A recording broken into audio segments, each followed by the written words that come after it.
Hello friends, welcome to Angel academy digital ક્લાસમાં તો સમ્રાટ સામત ગઢવી. ચલો નમસ્કાર વિદ્યાર્થી મિત્રો, એન્જલ એકેડેમી ડિજિટલ ક્લાસમાં આપ સૌ વિદ્યાર્થી મિત્રોનું હાર્દિક સ્વાગત છે. અત્યારે તમે ધંધનાઈને 12 કલાક 14 કલાક 16 કલાક મહેનત કરતા હશો, કેમ કે અત્યારે તમારા એક દિવસની મહેનત છે અને સામે તમારી જિંદગીના એક વર્ષનું સુખ છે. મહેનત કેટલા દિવસની છે? તો કે મહેનત છે એ તમારી એક દિવસની છે. એક દિવસ તમે અત્યારે મહેનત કરો તો સામે એક વર્ષનું સુખ કઈ રીતના મળે?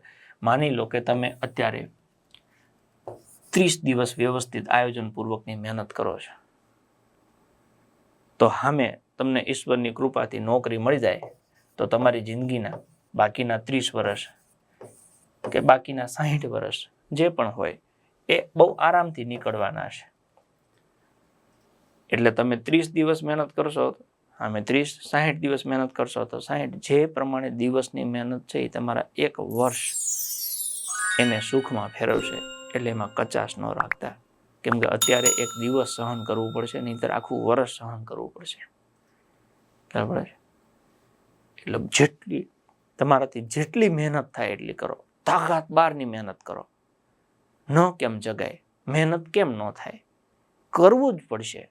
આજીવન મહેનત કરવી એના કરતાં અત્યારે દિવસ છે હરખું ખેંચી લો ને ભાઈ. સવારે 8 થી 12 4 કલાક ખેંચી લો, 12 થી 1 જમી સેજ આરામ કરીને 1 થી 3 ખેંચી લો, 3 વાગ્યા પાછું ચા પાણી પીને 3 વાગ્યાથી પાછા બેસી જાઓ 7 વાગ્યા સુધી, 7 થી 8 1 કલાક આરામ કરીને 8 થી 12 પાછા બેસી જાઓ, 12 વાગે સુઈ જાઓ, 7 વાગે જાગી જાઓ. જો ઊંઘ ઓછી કરવી હોય તો 12 ના 1 કરી દેવાનું, 1 ના 2 કરવાના, બાકીના 12 થી 7 કલાક સુઈ જાઓ. એમાં કોઈને એવું થાય કે નહીં હું 11 વાગે સુઈ જઈશ ને 6 વાગે જાગી જઈશ, તોય વાંધો નથી. પણ જેટલું ખેંચાય એટલું ખેંચો. ઓછામાં ઓછા 14 કલાક 16 કલાક 18 કલાક મહેનત કરો. નહીંતર શું થશે? માની લો કે અત્યારે કોઈ છોકરું તૈયારી કરતા હોય, એના માતા પિતા મહેનત કરીને બધી સુવિધા દેતા હોય, જો છોકરું મહેનતમાં ન સમજે અને પછી નોકરી ન લાગે તો માની લો કે કદાચ પરિસ્થિતિ પ્રમાણે કોઈ ડ્રાઈવર થાય તો ડ્રાઈવરની નોકરી કેવી અઘરી પડી જાય પ્રાઇવેટમાં. એ પાછું તમે સાંજે 8 વાગે બસનું સ્ટેરિંગ લઈને બેહો ને તો સવારે 8 વાગ્યા સુધી એમને સોંટી રહેવું પડે. કોઈ પણના માતા પિતા માની લો કે ડ્રાઇવિંગ કરતા હોય, ટ્રક ચલાવતા હોય, બસ ચલાવતા હોય, એને કોક દી બેહીને માથે હાથ રાખીને પૂછજો કે મજા આવે છે આ કામ કરવાની? મજાનું વસ્તુ નથી, એ કમ્પલસરી થઈ ગયું છે કે તમારી પાસે કોઈ સ્કોપ નથી. ઘર ચલાવવું, પરિવાર સાચવવું, ખાવા, કંઈક તો પૈસા જો હે તો એ પૈસા આના સિવાય મળે એમ નથી. તો એ વ્યક્તિ જે ડ્રાઇવિંગ કરે છે એની માટે કોક દિવસ તો ભણવાનો વિકલ્પ હતો. તો ભણી લીધા હોય, ડોક્ટર થઈ ગયા હોય તો આદિ ન આવે.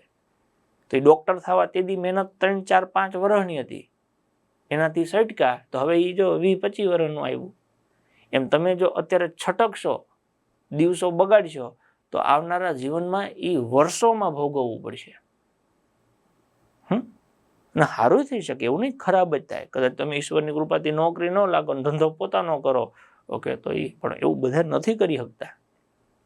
એટલે અત્યારે વ્યવસ્થિત ખેંચો. 12 કલાક 14 કલાક 16 કલાક 18 કલાક જેટલું ખેંચાય એટલું ખેંચો, જેથી આવનારું ભવિષ્ય તમારું તમારા પરિવારનું વધારે ઉજ્જવળ બનશે. બરાબર છે?